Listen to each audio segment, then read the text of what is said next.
날마다 주님과 함께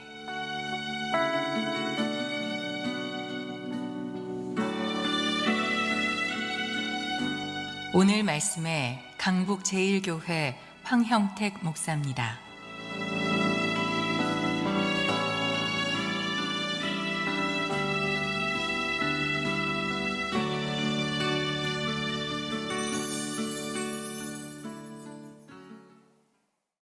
삶을 사는 동안 보는 시각이 참 중요합니다. 수많은 사건과 수많은 일들이 발생하는 가운데서 정작 중요한 것은 그 사건과 그 일의 발생을 보는 시각입니다. 그것을 가리켜 관이라 그럽니다. 볼관자를 쓰잖아요. 근데 이 한자어 볼관자는 원래 부엉이가 밤에 먹이를 찾기 위하여 내려다보고 있는 형상을 따라 관자를 만들었다 그럽니다. 그러니까 이것은 부엉이가 눈을 내리깔면서 날개를 뒤로 펴고 있는 그 모습이 관자입니다. 다시 말하면 어둠 속에서 잘 보이지는 않은 그 시간에도 불구하고 무언가를 볼 수 있는 눈, 그것을 가리켜 관이라 그럽니다. 그럼 돈 중요하죠? 안 중요한가요? 그래요, 중요하죠. 왜 중요한 줄 아세요? 돈은요, 가치거든요. 돈은 종이 쪽지에 불과한 게 아니에요. 돈은 가치가 있어요. 그래서 그 가치 때문에, 돈이라는 가치 때문에 다른 것들과 교환할 수 있는 힘이 있어요. 그런데 여러분, 가치라는 것은요, 그것이 제대로 쓰여질 때, 올바르게 사용될 때 가치가 있지, 제대로 사용되지 않으면 가치가 없어져요. 그래서 이 가치를 보는 눈, 가치관이 중요해요. 물질을 보는 눈이 중요해요. 물질관이요. 이 땅에 살고 있는 수많은 사람들이 세계를 보는 눈이요, 세계관이요. 그게 중요해요. 만일 그 가치를 제대로 볼 줄 모른다면, 돈의 가치를 제대로 알 수 없다면 돈을 올바르게 지킬 수도 없고 심지어 돈 버는 일조차 무의미해질 거예요. 돈이 많으면 많을수록 돈이 우리의 삶을 복되게 만드는 것이 아니라 훨씬 더 몰락의 길로 우리를 이끌어 가기도 해요. 돈이라는 가치에 대한 눈이 없으면, 어둠 속에 숨어져 있는 진짜 의미를 찾아낼 수 없다면, 여러분, 신앙도요, 저는 이런 단어를 붙여야 한다고 생각해요. 신앙관이요.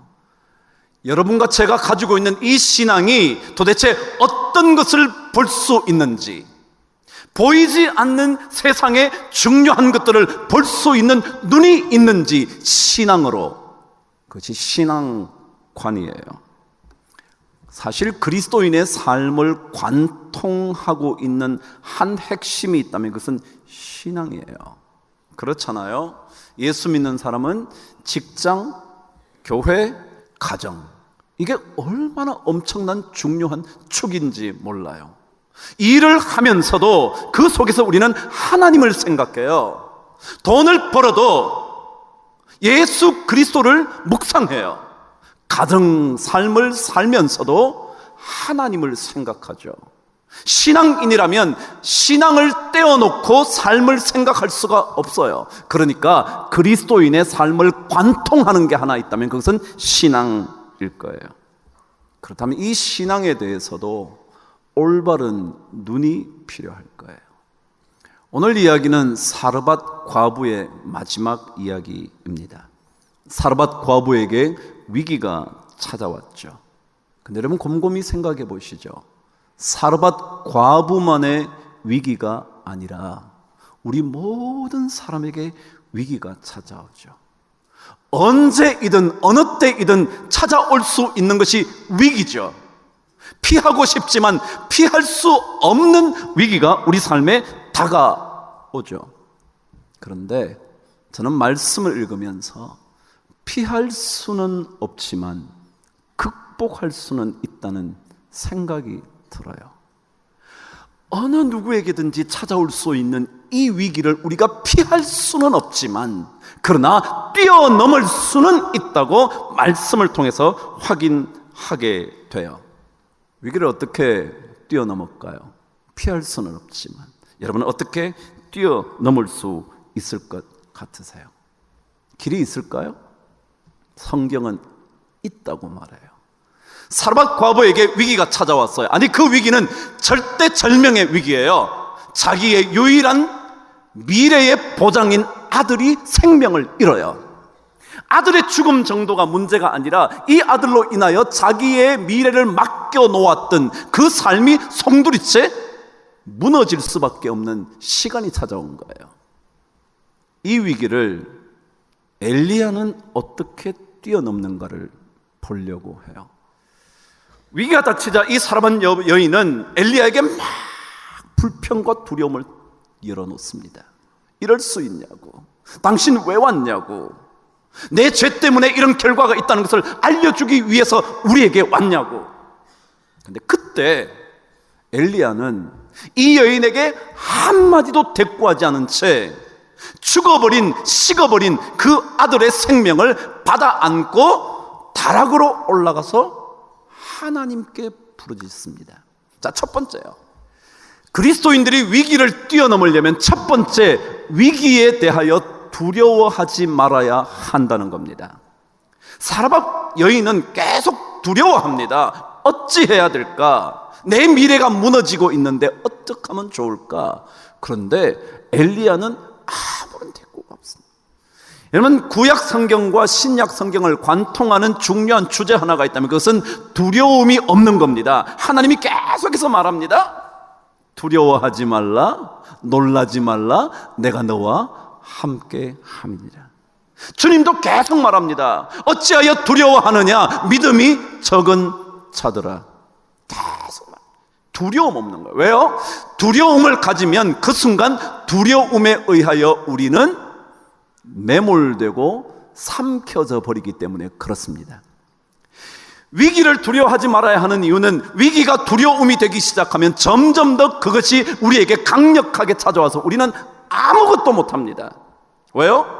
위기는 어느 때이든지 누구에게든지 찾아오는 거거든요.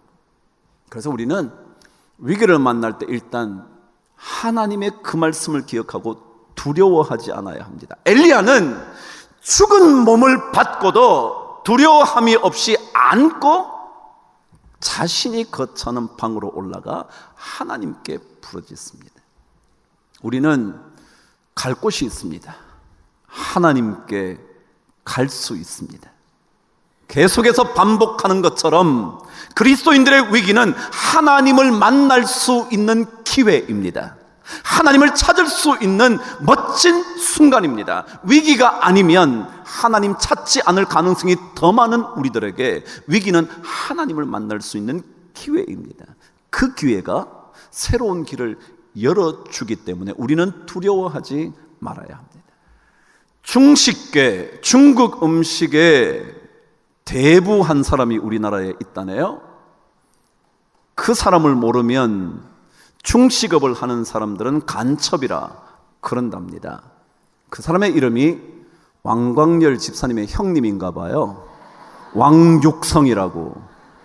왕육성이 왕씨입니다. 중국 사람 같죠? 왕육성이라는 사람이에요.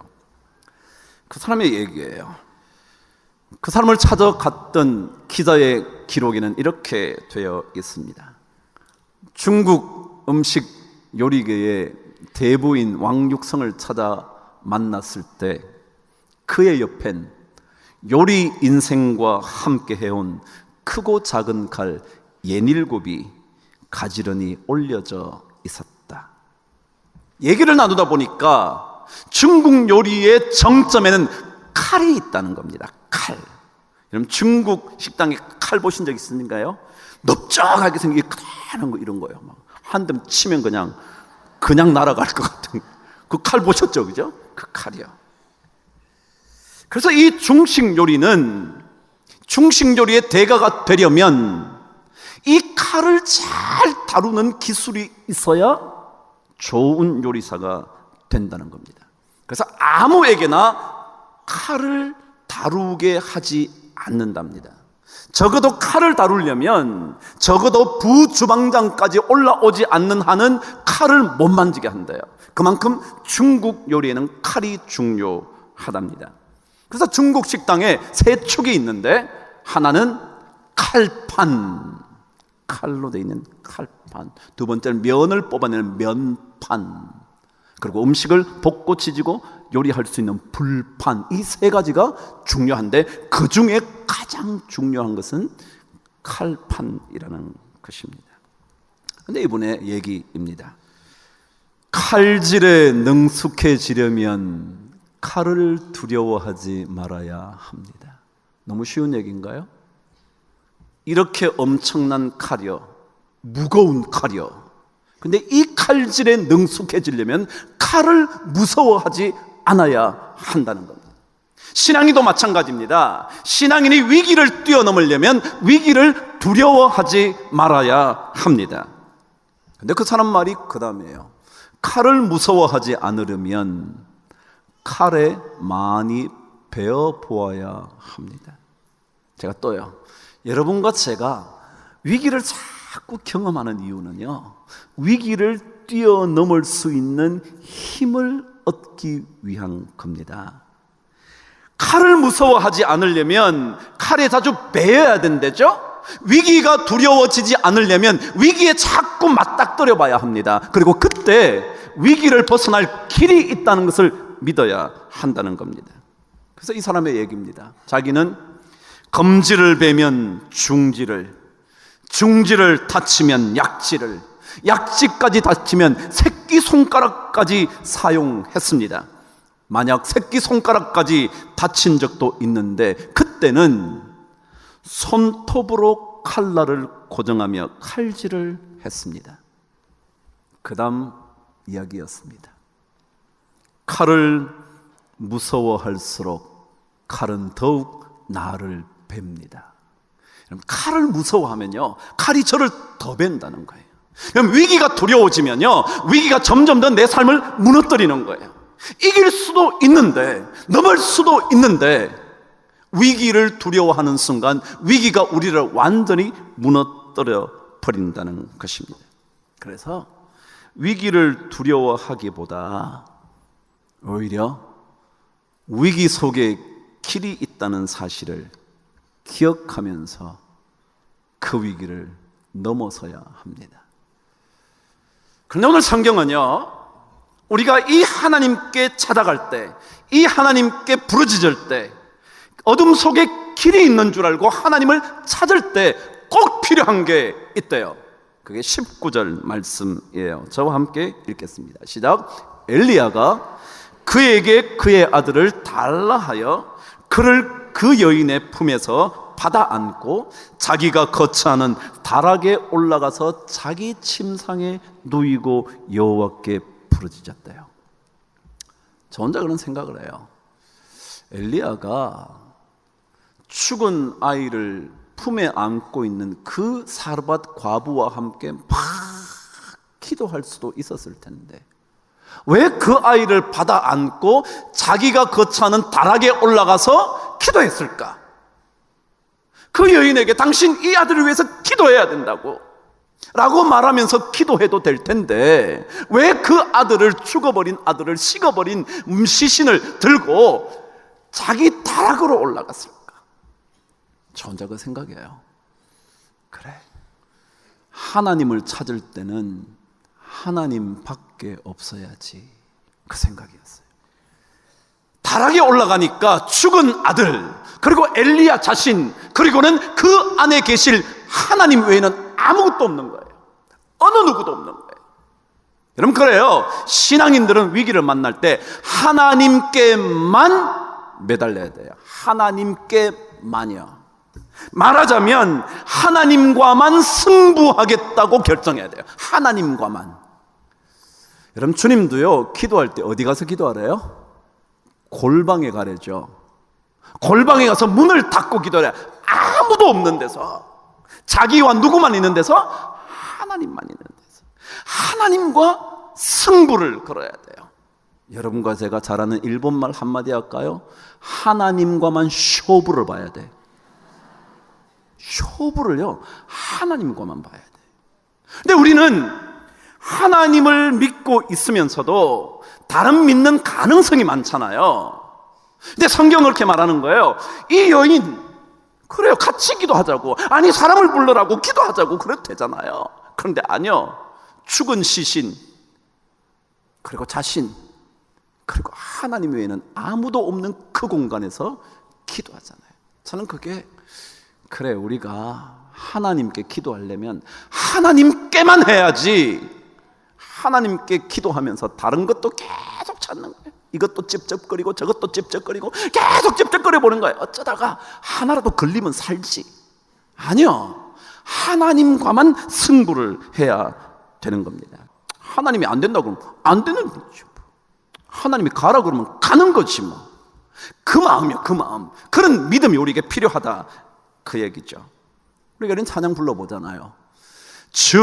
주님만, 주님만, 주님만 사랑하리, 나의 왕, 나의. 여러분, 이게 있잖아요, 주님만이라는 이런 느낌이요. 근데 우리는 다 가능성을 열어놓잖아요. 자, 계속해서 중식계 대부인 왕육성 씨의 얘기를 한 번 더 해드릴게요. 그분이 칼 가는 얘기를 해요. 이렇게요. 칼을 갈 때 앞면을 10번 갈았으면 뒷면도 꼭 10번을 동일하게 갈아야 합니다. 반드시 일정한 각도로 갈아야 하고요. 뭐 칼 가는 얘기는 여러분 뭔 상관이 있겠어요? 여러분 집에서 칼 가시나요? 안 갈죠? 갈면 어떤 걸 갈아요? 뭐 기계 속에 싹 집어넣어서 싹싹싹싹 문질러죠. 옛날처럼 뭐 이렇게 갈지 않잖아요. 이렇게. 근데 앞면을 이렇게 갈았다면 뒷면도 똑같이 10번을 갈아야 되는데, 근데 그러고 뭐냐면 각도도 똑같아야 되는데, 앞면에 50도로 세워서 갈았다면 뒷면도 50도로 세워서 갈아야 되는데, 뭐 그래요. 칼 가는 얘기니까. 근데 그 다음 말이 이랬어요. 칼을 갈 때 마음이 번잡하면 칼날이 날렵하지 않고 갈아낸 단면이 둥그러집니다. 이것을 가리켜 우리는 배가 나온다, 그렇게 말합니다. 그랬어요. 무슨 얘기요? 칼을 갈 때 마음이 번잡하면 칼날이 날렵하지 않대요. 신앙 얘기해 볼까요? 위기를 닥쳤을 때, 하나님을 찾을 때 마음이 번잡하면, 하나님 외에 다른 것들이 자꾸 생각이 나면, 막 이거 하면 될 텐데 저거 하면 될 텐데 라는 마음이 번잡해지면 신앙의 칼날이 날렵해지지 않는데요. 그래서 위기의 사슬을 끊을 수가 없는 거예요. 그럼 그런 얘기 아닐까요? 마음이, 칼 가는데도 마음이 번잡하면 배 나온대, 배 나온대. 배 나오면 발톱이 안 보여. 뭔 말인지 모르는 사람은 뭐 감사하죠 뭐. 여러분, 우리가 하나님을 믿는데요, 뭐 하나님을 옵션들 중에 하나, 여러 옵션들 중에 하나. 근데 성경은 그렇게 안 해요. 그 옵션이 하나밖에 없는 거예요. 그래서 마음이 자꾸 번잡해지면 신앙의 칼날은 자꾸 무뎌져서 위기를 닥칠 때마다 넘어설 수 있는 길이 없는 거예요. 신앙인은 신앙관을 잘 세워야 합니다.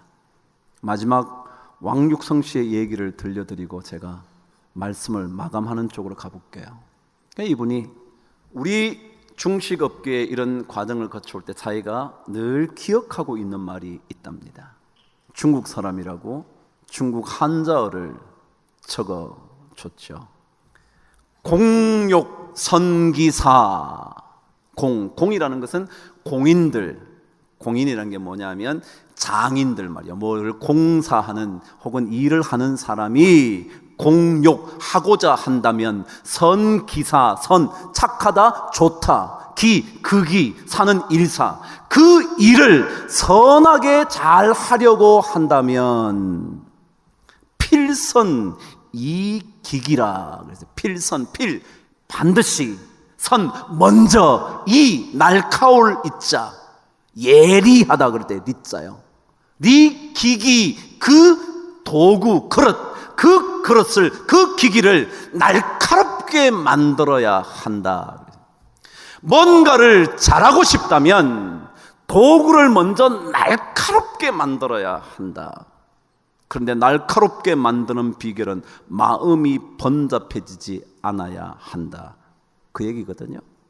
신앙 얘기요? 신앙이요, 좀 힘이 있으려면, 그래서 문제를 끊어버릴 수 있는 능력이 있으려면, 우리를 완전히 올가매는 위기의 두려움을 잘라버릴 수 있으려면 신앙의 칼날이 예리해야 되는데, 그러려면 번잡하면 안 된다. 그냥 하나님 한 번. 이거 어렵나요? 어렵죠. 그래서 이 훈련을 계속 해가는 겁니다. 믿음은요, 이 훈련은 그래, 어려울 때 한 번 더 하나님을 부르는 거예요. 제가 그랬잖아요. 여러분 힘들거든요. 다른 얘기하지 말고 기도 좀 해보세요. 자식이 속썩이거든요. 자식한테 말하지 말고요, 그냥 기도해보세요. 그리고 하나님, 내가 내 자식을 어떻게 기릅니까? 내가 내 자식을. 여러분 돈 있을 때는 자식이 효자죠. 그래서 사실은 이게 너무 불쌍한 얘기인데, 돈 많은 사람 자식은 다 효자래. 이게 불행한 얘기 아닌가요? 돈 없는 부모는요, 효도 받지도 못한대. 여러분 그런 세상이거든요. 그러다 보니까 우리도 잘 알게 모르게요, 하나님 아닌 다른 것들이 막 우리 삶을 지배해. 근데 여러분 그 자식이, 우리 부모가 돈 없어지면 얼마나 무시할 줄 알아요? 그거 어떻게 알아요? 그러니까 우리는요, 하나님 그분만 보는 거예요. 하나님 그분. 이게 오늘 엘리야가 우리에게 보여주는, 그 여인도 제외하고 죽은 아들과 자기 자신과 하나님만이 있는 그 공간에 들어가서 엎드려서 기도하는 거예요. 그 아이의 몸이 올라가서 하나님 이 아이를 살려주십시오. 아무 변화가 없죠. 또 엎드리고 막 기도합니다. 몸부림친 거 아닐까요? 엘리야 기도 그런 거 아니에요. 원래 구름 그리고 비 내리게 하기 위하여 자기 얼굴을 무릎 사이에 끼워 넣고 기도했던 그 사람이 엘리야잖아요. 그런 거예요. 근데 우리는 마음이 번잡해. 마음이. 제가 옛날에 이 본문을 가지고 설교했을 때가 있었어요. 근데 그때 들었던 예화 하나를 제가 여러분에게 그냥 들려드리고 말씀을 마치죠. 미국에 가면 개혁교회가 있습니다. Reformed Church라고요. 개혁교단이 있어요. 그 교단이 자기들의 교단 표시하는 거예요. 우리 교단은 아시죠? 이렇게 십자가 붉게 돼 있고 퍼렇게 이렇게 이렇게 돼 있는 거, 그거요. 그게 우리 교단 그 표시거든요. 그걸 문장이라 그래요. 무늬처럼 생긴 거. 근데 이 개혁교회의 문장이 어디에서 가져온 문장이냐 하면 16세기 네덜란드에 아주 독실한 기독교 신앙에 근거했던 한 왕족, 왕 가문이요, 왕족들이요, 그 가문 것을 빌려온 것이었어요.